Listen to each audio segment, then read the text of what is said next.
Welcome eight genius mentor. बच्चे, last class में हमने पढ़ा था किस प्रकार रोमांटिक्स जो कि रोमांटिक विचारधारा थी उस समय यूरोप के राष्ट्रवाद में इसकी क्या भूमिका रही। हमने कुछ रोमांटिक कलाकारों के बारे में पढ़ा, जैसे कि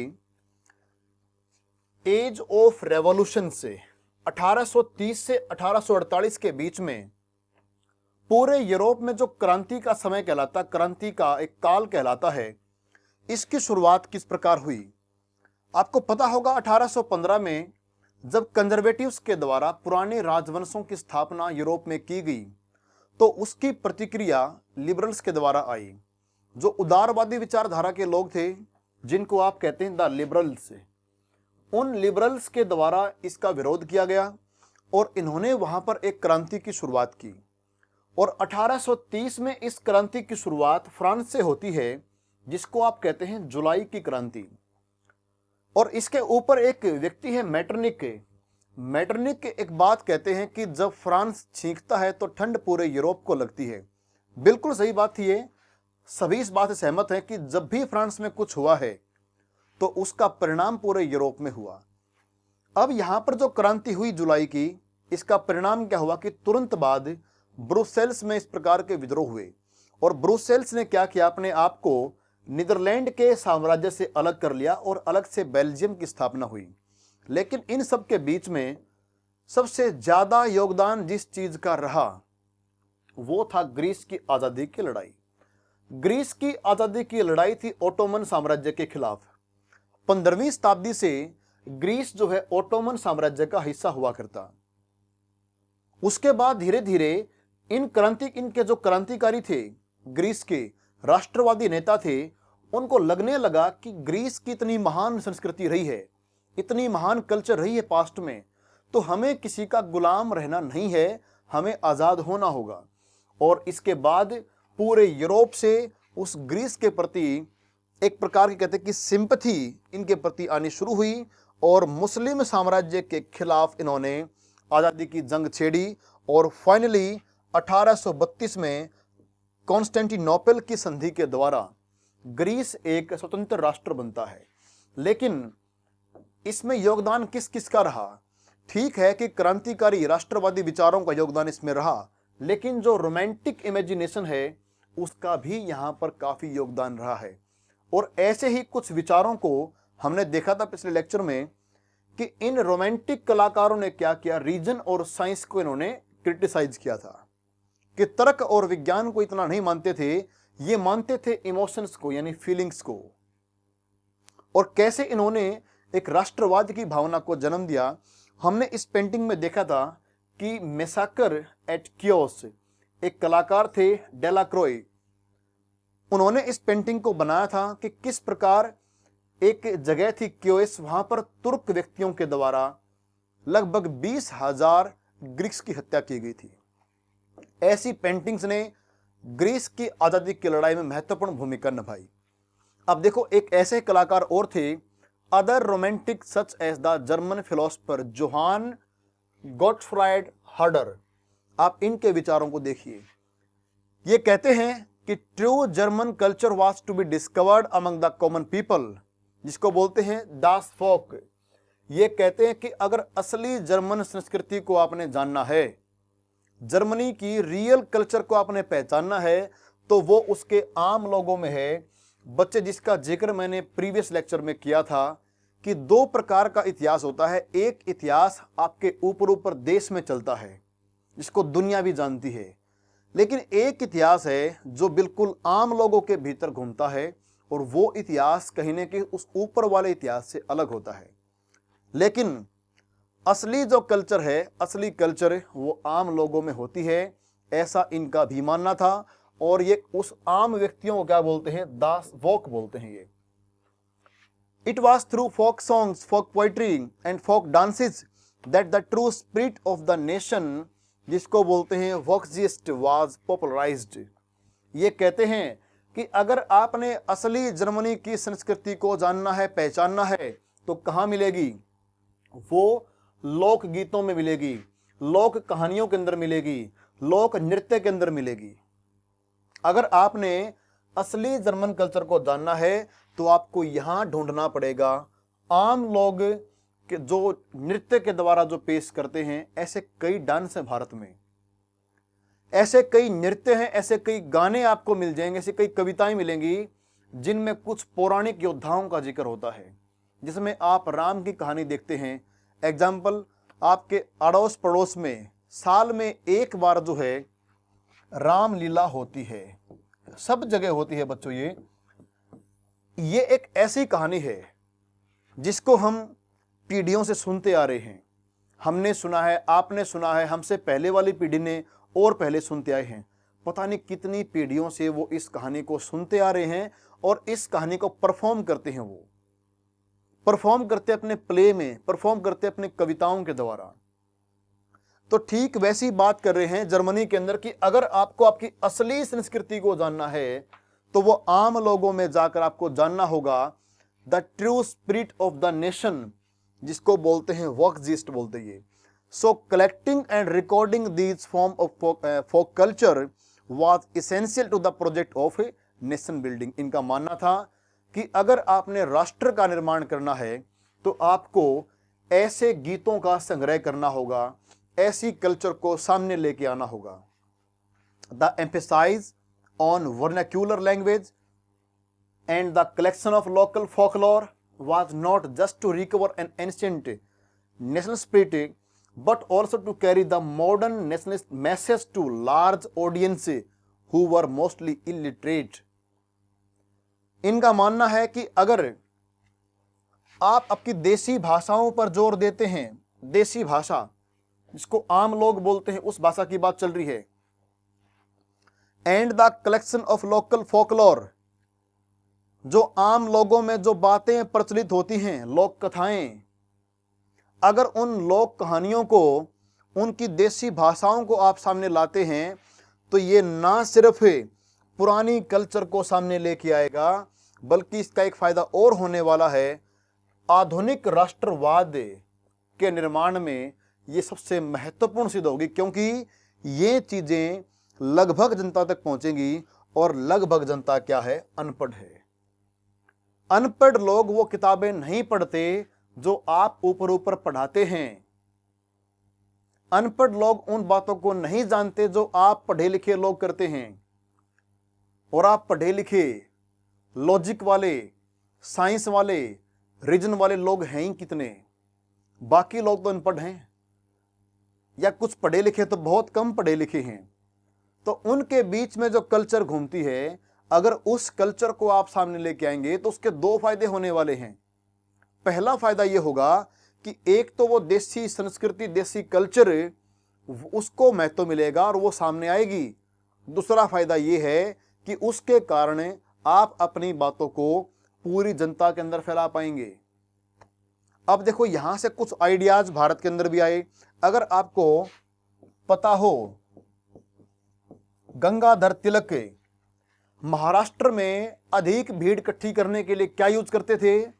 तिलक ने क्या यूज किया? गणपति महोत्सव, पता होगा ना। तिलक मनाते थे गणपति फेस्टिवल, क्योंकि महाराष्ट्र के लोग गणपति की पूजा करते हैं। तो तिलक ने इसी भीड़ का सहारा लिया, गणपति फेस्टिवल मनाया।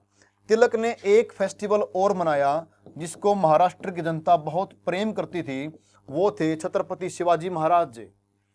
उनके नाम से फेस्टिवल मनाया था ताकि लोग इनको देखने के लिए जुड़े, इनकी बातों को सुने, शिवाजी की बातों को जाने। इसलिए तिलक ने इन लोकल हीरो को उठाया, इन पौराणिक हीरो को उठाया। वही बात अभी यहां पर चल रही है। ये वही तो कह रहे हैं कि भाई अगर आप इस प्रकार कल्चर को सामने लेके आते हो तो बड़ी जनता तक उसका संदेश जाएगा। और वास्तव में संदेश गया इसका। बड़े पैमाने पर अगर आपको बात करनी है तो आपको उस भाषा में बात करनी होगी जिसमें लोग जानना चाहते हैं, जो लोग पढ़ना चाहते हैं। This was specially so in the case of Poland, which had been partition at the end of the 18th century by the great powers Russia, Persia and Austria. आपने देखा था यही सेम घटना हुई पोलैंड के साथ है। पोलैंड को क्या था कि बांट दिया गया था, जिसमें कि रसिया, पर्सिया और ऑस्ट्रिया, इन्होंने इसके कई भागों को जो है आपस में बांट लिया था। Even though Poland no longer existed as an independent territory, national feelings were kept alive through music and language. इन्होंने पोलैंड को तो बांट लिया, इन देशों ने पोलैंड पर तो राज कर लिया अपने अपने फायदे के लिए। इसके अपने हिस्से बांट चुके थे कि ये रसिया का, ये पर्शिया का, ये ऑस्ट्रिया का। लेकिन जो आम लोग थे उनकी तो कल्चर कॉमन थी। उनके दिमाग में उनके म्यूजिक के द्वारा, उनकी भाषा के द्वारा ये पोलैंड के प्रति प्रेम उनके मन में जागृत रहा। कैरोल एक ऐसे व्यक्ति का एग्जाम्पल यहां पर है, Karol Kurpinski for example celebrated the national struggle through his operas and music, turning folk dances like the polonaise and mazurka into nationalist symbols. इन्होंने क्या किया, लोकल गीतों को उठाया, जिसको आम लोग गाते थे, जिसको आम लोग डांस करते थे, ऐसी बातों को उठाया और अपने ओपेराज, अपने म्यूजिकल जो इनके कंसर्ट हुआ करते समारोह थे, उसके द्वारा इन्होंने क्या किया, लोक गीतों का इस्तेमाल किया, लोक नृत्य का इस्तेमाल किया, ताकि पोलैंड के जो व्यक्ति हैं उनके मन में एक प्रकार की राष्ट्रवाद की भावना लगातार पैदा रहे। Language too played an important role in developing nationalist sentiments. बच्चों आपको पता होगा राष्ट्रवादी विचारों को फैलाने में लैंग्वेज का एक बड़ा रोल होता है, क्योंकि महात्मा गांधी ने भी जब भारत में राष्ट्रीय आंदोलन को बड़ी जनता तक फैलाने की बात कही थी तो उन्होंने हिंदी का मुद्दा उठाया था। महात्मा गांधी ने भी हिंदी भाषा का उपयोग किया, क्योंकि हिंदी भाषा ऐसा नहीं कि पूरा देश बोला करता, लेकिन हिंदी देश के मोस्टली भागों के अंदर बोली जाया करती, आज भी इसको बोलते हैं। और अंग्रेजों के ज़माने में भी हिंदी को बहुत सारा भारत समझता था या उसको बोलता था, कम से कम उसको सुन जरूर लिया करते, हाँ भाई क्या कहना चाह रहा है। हिंदी में कुछ ना कुछ बात समझ में आ जाया करती। लैंग्वेज तो और भी थी, तमिल थी, तेलुगु थी, कन्नड़ थी, मलयालम थी, बंगाली थी, लेकिन बात यह है कि जो हिंदी के अंदर बात थी, हिंदी एक बड़ी जनसंख्या के अंदर थी, पॉपुलेशन का एक बड़ा हिस्सा हिंदी के प्रभाव में था, इसलिए गांधी ने अपने आंदोलन का हिस्सा हिंदी को बनाया था। यही बात वो कर रहे हैं कि लैंग्वेज जो है राष्ट्रवाद की भावनाओं को विकसित करने में एक बहुत बड़ा रोल प्ले करती है। After Russian occupation the Polish language was forced out of schools and the Russian language was imposed everywhere. जब पोलैंड पर रसिया का अधिकार हुआ तो उनकी जो पोलिश भाषा थी उसको स्कूलों से, किताबों से हटा दिया गया और उसकी जगह पर जबरदस्ती रशियन भाषा को पढ़ाया गया। इन 1831 an armed rebellion against Russian rule took place which was ultimately crushed। इसी बात को लेकर कि पोलैंड की भावनाओं को दबाया जा रहा है, यहां तक कि पोलैंड वालों की भाषा भी उसे छीन ली गई, तो लोगों ने एक क्रांति की, हथियार बंद होकर जो है हथियारों को लेकर रूस के खिलाफ एक युद्ध छेड़ा, एक जंग छेड़ी। हालांकि पोलैंड छोटा देश था, रशियन एम्पायर के सामने कुछ चली नहीं और रशियन एम्पायर ने उस क्रांति को कुचल दिया। लेकिन यह एक संदेश था कि पोलैंड वाले अपनी भाषा, अपने कल्चर को नहीं छोड़े हैं। Following this many members of the clergy in Poland began to use language as a weapon of national resistance. इसका परिणाम क्या निकला कि पोलैंड के बहुत सारे जो वर्ग थे, खासतौर पे क्लर्जी वर्ग है, जो चर्च के आसपास के जो लोग होते हैं उसको बोलते क्लर्जी, इन लोगों ने क्या किया, लैंग्वेज को एक हथियार के रूप में इस्तेमाल किया कि हमारी पोलिश भाषा हमारे आंदोलन का हिस्सा बनेगी। Polish was used for church gatherings and all religious instructions। इसलिए उन लोगों ने क्या किया, पोलिश भाषा का इस्तेमाल किया कि लोग अधिक से अधिक इकट्ठे हों और इसके नाम से भीड़ इकट्ठी की गई।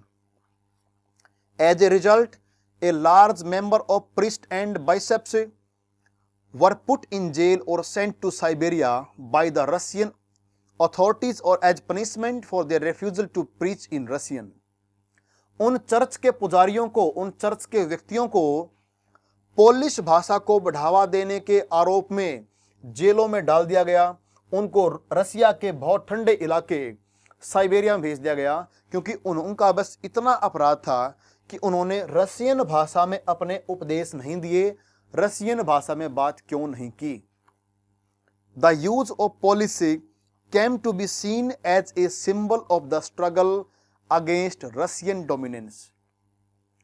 अब लोगों ने यह मान लिया कि पोलैंड के निवासी भले ही गुलाम हैं, लेकिन अगर हम अपनी भाषा बोलेंगे तो अपनी भाषा बोलना कहीं न कहीं रूस के प्रति संघर्ष माना जा करता। तो उनके दिमाग में बात आ चुकी थी कि अगर हम पोलिश बोलेंगे तो उससे रसिया वाले दुखी होंगे, उनके खिलाफ क्रांति होगी, तो क्रांति का सिंबल बन चुकी इनकी लैंग्वेज। अब यहां देखते रहिए, अब ये और क्या क्या करते हैं। एक व्यक्ति का नाम आपके सामने है। दो भाई थे, द ग्रिम ब्रदर्स। देखो इन्होंने क्या किया, इन्होंने तो बहुत ही गजब कर दिया उस जमाने के हिसाब से। ग्रिम से fairy tales is a familiar name. क्या पता कई बच्चों ने इसके बारे में पढ़ा हो, इनकी कहानियों के बारे में, लेकिन नहीं पढ़ा है तो यहां देखिए कौन थे ये। द ब्रदर्स से जैकब एंड विल्हेम, ये दो भाई थे, एक का नाम है जैकब, दूसरे का नाम है विल्हेम, और इनका सरनेम क्या है, Grimm. Were born in German city of Hanau. Hanau शहर में इनका जन्म हुआ। जर्मनी का शहर है हनाऊ, वहां पर इनका जन्म होता है। While both of them studied law, they soon developed an interest in collecting old folk tales. हालांकि दोनों भाइयों ने वकालत पास की थी, लॉ के स्टूडेंट हुआ करते, लेकिन धीरे धीरे इनका इंटरेस्ट हो चुका था पुरानी कहानियों में। जो कहानियां आप लोग दादी नानी से सुनते हैं, वैसी कहानियों में इनका इंटरेस्ट होना शुरू हो चुका था। They spend 6 years travelling from village to village, talking to people and writing down fairy tales which were handed down through the generations. इन्होंने क्या किया, जगह जगह घूम के, गांव गांव, कस्बे कस्बे घूम कर, लोगों से मिलकर, बड़े बूढ़ों से मिलकर ऐसी ऐसी कहानियां लिखनी शुरू कर दी जो पीढ़ियों से चली आ रही थी। ऐसी कई कहानियां होती हैं जो बहुत सुंदर कहानियां होती हैं। जब छोटे थे तो हम भी सुना करते ऐसी कहानियां, दादी से, कई बार नानी से, कई बार भाई चाचा वगैरह से, और बड़े बूढ़ों सुना करते, तो कहानियां बहुत अच्छी लगा करती। तो ऐसी ही कहानियां इन्होंने इकट्ठी करनी शुरू कर दी। These were popular both among children and adults. ये कहानियां ऐसी हुआ करती जो छोटे बच्चों और युवाओं के अंदर भी वो लोकप्रिय थी। तो ऐसी कहानियां इन्होंने निकाल ली। 1812 की बात है। They publish their first collection of tales. इन्होंने अपनी इन कहानियों की एक किताब बनाकर छाप दी। Subsequently, both the brothers became active in liberal politics, especially the movement for freedom of the press. धीरे धीरे इन दोनों भाइयों का जो इंटरेस्ट है वो पॉलिटिक्स में आया, राजनीति में इनकी एंट्री हुई, और इन्होंने जो है प्रेस की आज़ादी की मांग की। In the mean time they also published A 33 volume dictionary of the German language. इन्होंने ये भी काम कर दिया कि जो जर्मनी की जो भाषा थी, जो उनकी रियल लैंग्वेज थी, उसका एक पूरा कलेक्शन कर दिया और उसको पब्लिश कर दिया। The Grimm brothers also saw French domination as a threat of to German culture. उनके दिमाग में यह आया कि जो फ्रांस वाले हैं, जो फ्रांस से साम्राज्यवादी देश है, जो औरों पर आक्रमण करता है, तो इनके दिमाग में क्या आया कि जर्मन कल्चर के लिए फ्रांस खतरा है। And believe that the folk tales they had collected were expressions of a pure and authentic German spirit। और इनका मानना था कि जो इन्होंने कहानियां इकट्ठी की हैं, वे कहानियां कोई ऐसी नहीं कोई मिलावट है, वो प्योर रूप से क्या वो देसी हैं, वो जर्मन कहानियां हैं और वो जर्मन उसकी कल्चर का हिस्सा हैं। They considered their projects of collecting folk tales and developing the German language as part of the wider effort to oppose French domination and create a German national identity. तो इन दोनों भाइयों ने अपनी उन पुरानी कहानियों के द्वारा जर्मनी के लोगों में राष्ट्रवाद की भावना को विकसित किया, और इन्होंने ये साबित कर दिया कि जर्मनी की जो असली कल्चर है, अगर उसको बचाना है तो फ्रांस से हमें बचना होगा, यानी हमें हमारे राष्ट्रवाद को प्रमोट करना होगा, तभी हमारी ये कल्चर बच सकती है। Discuss the importance of language and popular traditions in the creation of national identity. अब आपके सामने एक चैलेंज है, एक प्रश्न है कि आपको ये बताना है कि भाषा और जो कुछ परंपराएं होती हैं, पुरानी परंपराएं, राष्ट्रवाद के निर्माण में उनका क्या योगदान होता है, वो कहां कहां पर काम आती है। थोड़ा सोचिए इसके बारे में, फिर इसके बारे में हम बात करते हैं कि क्या इनका योगदान हो सकता है।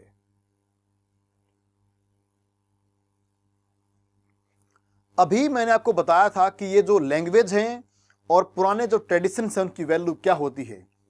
इसका एग्जाम्पल आप ले लीजिए, अगर आप भारत के क्रांतिकारियों, अगर आप उनको लेके चलते हैं, तो मैं आपके सामने कुछ एग्जाम्पल रखता हूं, जैसे कि स्वामी दयानंद। देखो बच्चे, स्वामी दयानंद ने लोगों को एक करने के लिए क्या किया था। स्वामी दयानंद ने कहा था कि वापस वेदों की ओर लौट चलो, come back to the Vedas. इन्होंने हमारे उस पुराने अतीत की बात की।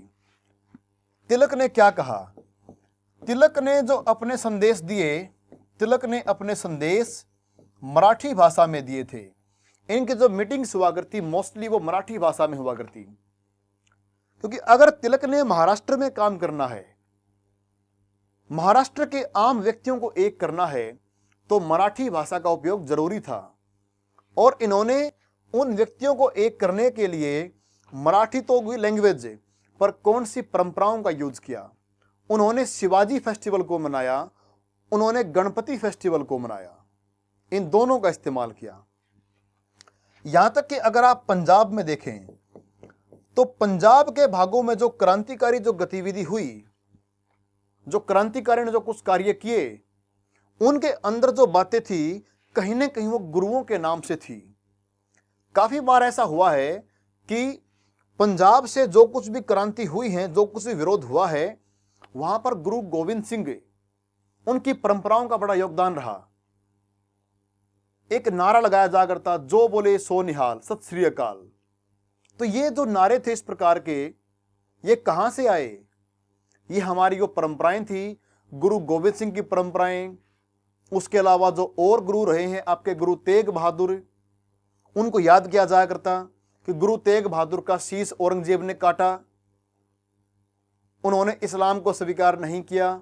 तो ऐसी ऐसी बातें जो हैं इनके अंदर बताई जाया करती कि आपको जो है आपके जो परंपराएं हैं, देखो परंपराएं बहुत कुछ कहती हैं, वे आपके मन में एक अलग जिज्ञासा पैदा करती कि भाई हम जब उस समय लोगों ने किया, अपने आप को बचाया, जुल्मों से बचाया, रक्षा की, तो हम क्यों नहीं कर सकते। आप और एग्जाम्पल लेंगे, जैसे कि आप उस समय के भारत के और क्रांतिकारियों की मैं बात करूं तो आपके सामने कुछ एग्जाम्पल मैं और रखता हूं। जैसे परंपराएं की अगर बात चली रही है तो लाजपत राय ने भी यही बात कही थी। उन्होंने भी जो गुरु थे उन गुरुओं की कल्चर को याद किया और उन्हीं बातों को सामने लोगों में रखा। देखो काफी लोग इकट्ठे कब होते हैं? भीड़ इकट्ठी तब होती है, भीड़ तक बात कब पहुंचती है? जब भीड़ की भाषा में बात की जाए, जिस परंपरा को, जिस बात को वो सुनना चाहते हैं उसी के अंदर बात की जाए, तभी वो बात अधिक से अधिक लोगों तक फैलती है। अगर आप गांधी के विचारों को देखें तो उन्होंने भी उन्हीं परंपराओं की बात की थी। गांधी खुद भी जो है गीता को बहुत मानते थे, भगवत गीता को बहुत मानते थे, उन प्राचीन जो वैल्यू को मानते थे।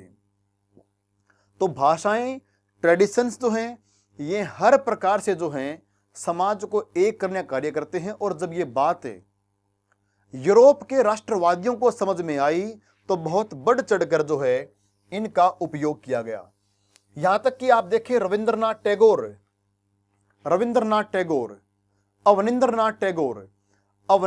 टैगोर ने जो चित्र बनाया था, वो चित्र बनाया था बच्चों भारत माता का।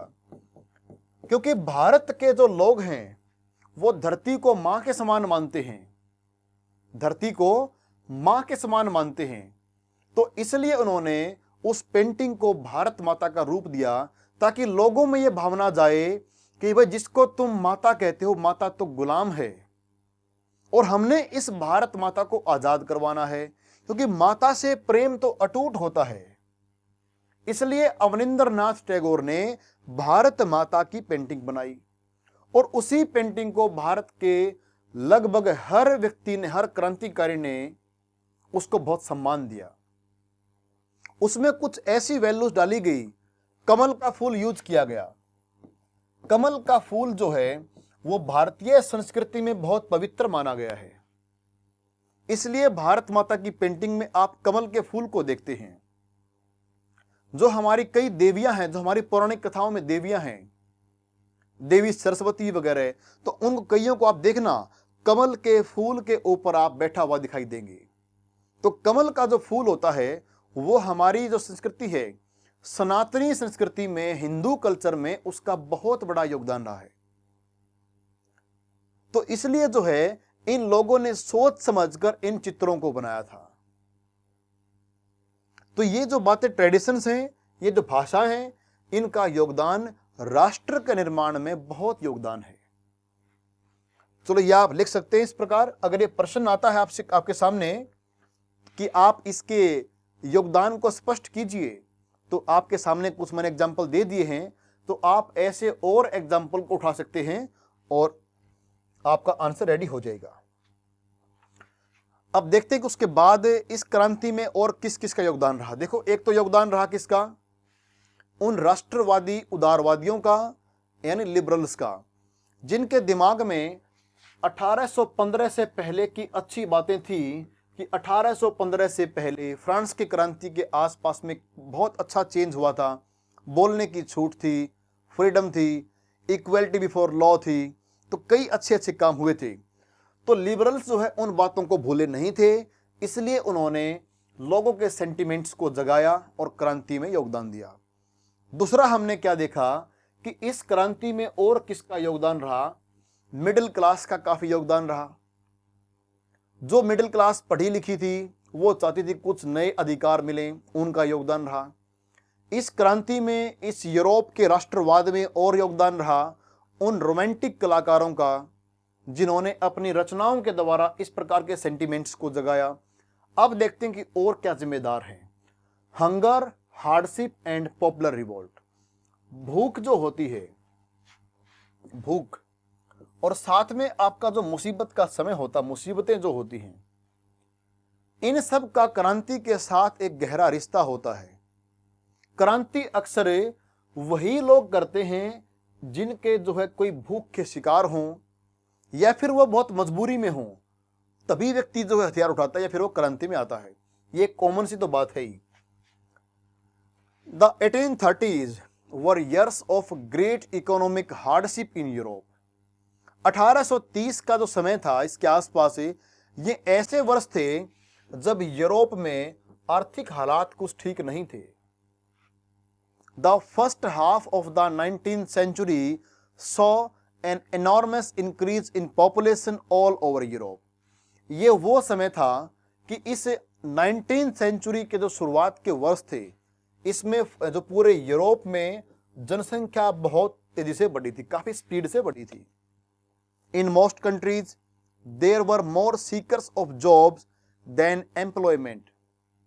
और यूरोप के कई देशों में क्या था कि रोजगार से ज्यादा, रोजगार के अवसर से ज्यादा जो है रोजगार की तलाश करने वाले थे, यानी नौकरी मांगने वाले ज्यादा हैं और नौकरियां कम हैं। Population from rural areas migrated to cities to live in overcrowded slums. गांव से लोग रोजगार की तलाश में शहरों में जाते और शहरों में उस प्रकार की व्यवस्थाएं नहीं होती कि वो इतनी जनसंख्या को रोक सकें। तो मजबूरी में लोगों ने क्या किया, उन्हीं शहरों में झुग्गी झोपड़ी बनानी शुरू कर दी और स्लम्स में जो है रहना स्टार्ट कर दिया। Small producers in towns were often faced with stiff competition from imports of cheap machine made goods from England. एक समस्या यह भी थी कि उस समय बाकी यूरोप के देशों में क्या था कि बहुत छोटे स्तर पर हुआ करता प्रोडक्शन। शहर इतने डेवलप नहीं थे, इतने अधिक मशीनें नहीं थी और इतना मशीनीकरण भी नहीं हुआ था कि बड़े स्केल पर प्रोडक्शन हो सके। तो इनका जो प्रोडक्शन है बहुत जो है कम स्केल पर था। और इसके मुकाबले इंग्लैंड में क्रांति हो चुकी थी। देखो इसमें था क्या, इंग्लैंड में औद्योगिक क्रांति बहुत पहले शुरू हो चुकी थी, या फिर आप यूं मानिए सबसे पहले इंडस्ट्रियल रेवोल्यूशन इंग्लैंड में स्टार्ट हुई 1760s के वर्षों में। 1760 के आसपास में इंग्लैंड में औद्योगिक क्रांति शुरू हो चुकी थी, यानी 18वीं सेंचुरी के लास्ट तक आते आते इंग्लैंड में इंडस्ट्रीज की स्थापना शुरू हो चुकी थी। जबकि बाकी यूरोप में क्या था, ये जो घटना है 18th नहीं बल्कि 19th सेंचुरी में स्टार्ट होती है। तो इसका अर्थ ये निकला कि इंग्लैंड को इसका मार्जिन पहले से था। इंग्लैंड में बड़ी बड़ी कंपनी, बड़ी बड़ी फैक्ट्रीज हैं, वे जो सामान बनाती हैं वो सामान बल्क में बनता है, बड़ी मात्रा के अंदर बनता है। और जब आप बड़ी मात्रा में कोई काम लेते हैं तो उसका खर्चा भी कम आता है। एक तो आप जो है इतना सा सामान लेके आए, आप दुकानदार को बोलें कि मैंने तो भाई 1 kg जो है लेनी है शुगर, आप 1 किलो चीनी लेके आने वाले हैं, तो 1 किलो का जो दाम रहने वाला है, फिर आप उसको बोले कि बताओ 1 किलो का दाम कितना है, वो कहे कि भाई 1 किलो मैं दूंगा 40 रुपए के हिसाब से किलो। अगर आप उससे 100 kg की बात करते हैं तो निश्चित रूप से वो 40 से कम की पड़ने वाली है पर केजी में। क्योंकि जब चीज को आप पूरी बल्क में लेते हैं, जब उसका प्रोडक्शन बड़ी मात्रा में होता है तो उस पर खर्चा भी कम आता है। तो नुकसान ये हुआ कि बाकी यूरोप के देशों में, बाकी यूरोप के शहरों में इंग्लैंड से आने वाले सामान की मात्रा ज्यादा थी। बहुत सारा सामान इंग्लैंड से आया करता, इंपोर्ट हुआ करता, तो ये भी समस्या हो चुकी थी एक। तो बाकी देशों में क्या है कि रोजगार इतना अच्छा नहीं था जो कि इंग्लैंड में था। This was specially so in textile production, और ये खास चीज थी आपके कपड़ा उद्योग में। जो कपड़े का उत्पादन था, देखो इंग्लैंड बहुत आगे हुआ करता और इंग्लैंड आज भी काफी आगे है। टेक्सटाइल इंडस्ट्री में इंग्लैंड ने बहुत पहले बाजी मार ली थी, उसकी टेक्सटाइल प्रोडक्शन जो था वो बहुत आगे था, which was carried out mainly in homes और small workshop and was only partially mechanised. देखो बाकी यूरोप में क्या था, आप इंग्लैंड को छोड़ दीजिए, इंग्लैंड तो उस समय काफी डेवलप हो चुका था, उसकी इंडस्ट्रीज बहुत डेवलप हो चुकी थी। लेकिन उसके मुकाबले बाकी यूरोप में क्या है, मशीनों के द्वारा सामान बहुत कम बनता है।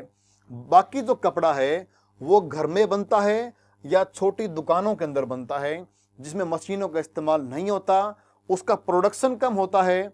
और इंग्लैंड में क्या है कि कपड़ा जो है वो मशीनों के अंदर, फैक्ट्री के अंदर बना करता, उसका प्रोडक्शन अधिक हुआ करता, तो जल्दी वो सारे यूरोप की मार्केट में फैल जाया करता। इस कारण जो है इस केस में इंग्लैंड का पलड़ा भारी था और बाकी यूरोप में संकट आ चुका था रोजगार का। In those regions of Europe where the aristocracy still enjoyed power, peasants struggle under the burden of feudal dues and obligations। और यूरोप के कुछ कंट्री ऐसे भी थे जहां पर अभी भी अरिस्टोक्रेसी थी, जहां पर अभी भी कुछ से एक प्रकार से कहते हैं कि ऑटोक्रेसी का राज था, कुछ राजाओं का राज था। और इस समय किसानों की हालत बुरी हुआ करती। जब अरिस्टोक्रेसी होती है, जब फ्यूडल लॉर्ड्स होते हैं, वहां पर किसानों की हालत खराब होती है, क्योंकि ये किसानों से ज़्यादा मात्रा में लगान वसूलते हैं और किसानों को अपना जो है सब कुछ इनके प्रति न्यौछावर करना पड़ता है। तो इसलिए यूरोप के कई कंट्रीज में किसानों की हालत भी खराब थी। मजदूर परेशान हैं, किसान परेशान हैं। उसके अलावा the rise of food prices और a year of bad harvest lead to widespread pauperism in towns and country. और नुकसान ये हुआ कि कई बार ऐसा होता कि जब फसल खराब होती या फिर खाने की वस्तुओं के दाम बढ़ जाते तो उसके कारण बहुत बड़ी जनसंख्या में क्या आती, गरीबी फैल जाती।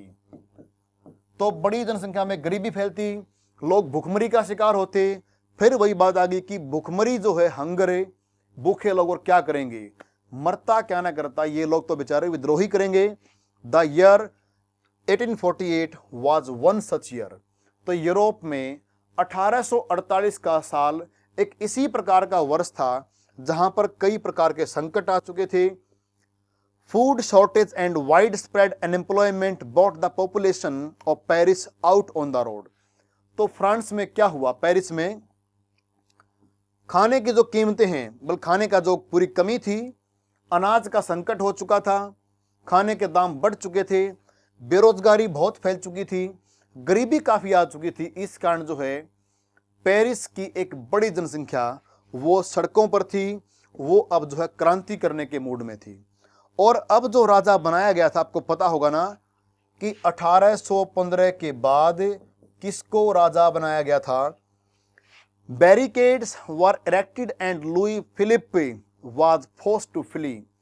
अब जो है लुई फिलिप को यहां से भागना पड़ा, इसको क्या है, यहां से निकल कर जाना पड़ा। अब आगे देखिए, a national assembly proclaimed a republic. France में हुआ करती असेंबली, ये फ्रांस की पार्लियामेंट का नाम था। इसने क्या किया, इसने अनाउंस कर दिया कि फ्रांस आज से क्या है, रिपब्लिक है। And granted suffrage to all adult males about 21 and guaranteed the right to work. समस्या यहां पर फिर वही है, बात बात पर इसने राइट टू वोट तो दिया है पर पुरुषों को दिया है। जिनकी उम्र 21 साल से ऊपर है उन सभी पुरुषों को राइट टू वोट दे दिया है एंड उनको काम करने का अधिकार दे दिया है, राइट टू वर्क दे दिया है। National workshops to provide employment were set up. इसके लिए जो है एम्प्लॉयमेंट को निश्चित करने के लिए नेशनल वर्कशॉप्स की स्थापना हुई। 1845 की शुरुआत तक अगर आप देखें, viewers in Silesia had led a revolt against contractors who supplied them raw material and gave them orders for finished textile but drastically reduced their payment। देखो यहां पर एक विद्रोह और भी होता है। 1845 में एक विद्रोह और होता है। एक जगह है सिलेसिया, यहां के जो बुनकर थे, बुनकर वो होता है जो कपड़े वगैरह हाथ से काम करता है, उसको बोलते हैं बुनकर।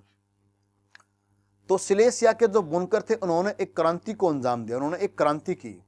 ये क्रांति किसके खिलाफ थी, ये क्रांति थी ठेकेदारों के खिलाफ में।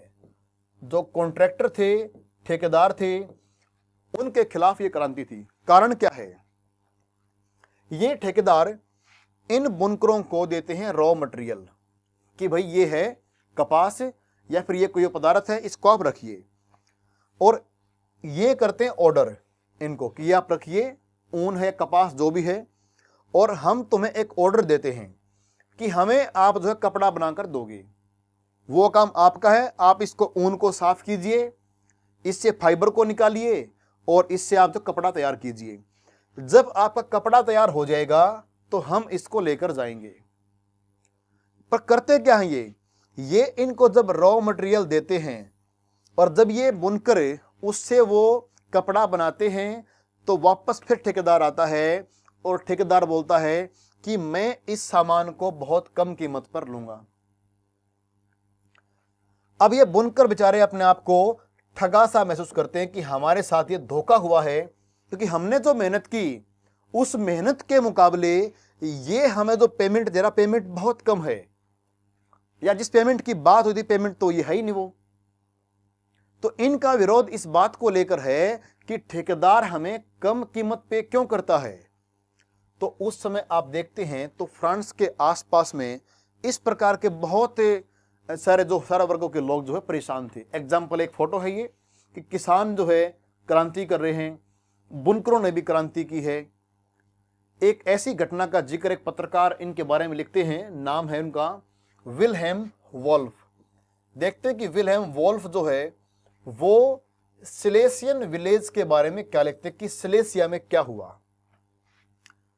इन दिस विलेजेज, जिसमें लगभग 18,000 लोग रहते हैं, cotton weaving is the most wide spread occupation, the misery of the workers is extreme. ये पत्रकार लिखते हैं कि सिलेसिया के आसपास जहां पर ये गए हैं वहां पर करीब 18,000 लोग रहते हैं और इन सब का काम है, ये कॉटन यानी कपास को बुनने का काम करते हैं, इसे कपड़ा वगैरह बनाते हैं और यही इनका मुख्य व्यवसाय है और इनकी हालत बहुत दयनीय है, बहुत गरीबी के शिकार हैं। The desperate need for jobs has been taken advantage of by the contractors to reduce the prices of the goods they order. ये कहते हैं कि समस्या इस बात की है कि यहां पर देखो नौकरी की तलाश के लोग ज्यादा हैं, नौकरी चाहने वाले लोग ज्यादा हैं और उस बात का फायदा उठाते हैं ठेकेदार, कॉन्ट्रैक्टर्स। ये कहते हैं कि भाई ये काम तुम भी करोगे, कोई और भी कर लेगा, अगर तुमने ये काम करना है तो कम पैसे में करना पड़ेगा। तो कंपटीशन काफी है और उस कंपटीशन में जीने के लिए लोग जो है कम कीमत पर काम करने को तैयार हैं, ऐसा लिखते हैं। अब कह रहे हैं कि 4 जून को 2 PM की बात है, a large crowd of weavers emerged from their homes and marched in pairs up to the mansion of their contractor demanding higher wages. ये कहते हैं कि 4 जून की बात थी, दोपहर के 2 बजे थे और बुनकरों की एक बहुत बड़ी भीड़ वो अपने घरों से निकलती है और वो कॉन्ट्रैक्टर की जो हवेलियां हैं उनकी तरफ वो चल पड़ते हैं और इनकी डिमांड क्या है कि इनके वेजेस को बढ़ाया जाए। They were treated with scorn and threats alternately. ये पत्रकार लिखते हैं कि भाई उनको गलत तरीके से ट्रीट किया गया, उनको धमकाया गया, उनको डराया गया। Following this, a group of them forced their way into the house, smashed its elegant window panes, furniture and porcelain. देखो ये कहते हैं कि भाई इस प्रकार ये जो गुस्साई भीड़ थी उन्होंने जो है इनके घरों पर आक्रमण कर दिया, उनका फर्नीचर वगैरह सब कुछ तोड़ दिया। Another group broke into the storehouse and plundered it of supplies of cloth which they tore to shreds. And the contractor fled with his family to a neighboring village which however refused to shelter such a person. ये कहते हैं कि एक भीड़ के हिस्से ने क्या किया, उनके घरों पर आक्रमण कर दिया, घरों के सामान को तोड़ दिया और फिर कहते हैं कि जो दूसरा ग्रुप था उसने क्या किया, इनके स्टोर हाउस पर हमला किया, उसको लूट लिया, कपड़े को लूट लिया और साथ में जो कॉन्ट्रैक्टर है उसको अपने परिवार के साथ जान बचाने के लिए पड़ोसी गांव के अंदर जाना पड़ा। हालांकि गांव वाले जो हैं ऐसे व्यक्ति को रखने के पक्ष में नहीं हैं, लेकिन फिर वो चला गया। वो उसके बाद क्या हुआ, he return 24 hours later having requisition the army. ये कहते कि भाई आर्मी की सहायता से उनको जो है वापस लाया करीब 24 घंटे के बाद। In the exchange that followed 11 weavers were shot. इस घटना में हुआ क्या, इस सारे घटनाक्रम में करीब 11 बुनकरों की जान गई। तो ऐसा लिखते हैं ये पत्रकार विलहेम। अब एक प्रश्न आपके सामने है, describe the cause of the Silesian weavers uprising. आपको स्पष्ट करना है सिलेसियन के जो ये वीवर्स थे इनके विद्रोह का कारण क्या है और कुछ कमेंट आप बताएंगे। Comment on the view point of the journalist. उस पत्रकार के जो विचार थे, व्यू पॉइंट था, आपको उस पर कमेंट करना है कि उसने सही किया या गलत किया। नेक्स्ट हमारी इसमें एक्टिविटी है कि imagine you are a viewer who saw the events as they unfolded and write a report on what you saw। आप ये मानिए कि आप उस समय एक बुनकर थे और आपने सारा घटनाक्रम अपनी आंखों से देखा। अब आपने जो देखा उसको आपने लिखना है। तो 2 एक्टिविटी आपके सामने हैं और आपको इन दोनों के जवाब देने हैं। इनके जवाब मैं लेता हूं आपके नेक्स्ट लेक्चर में। तब तक के लिए थैंक यू।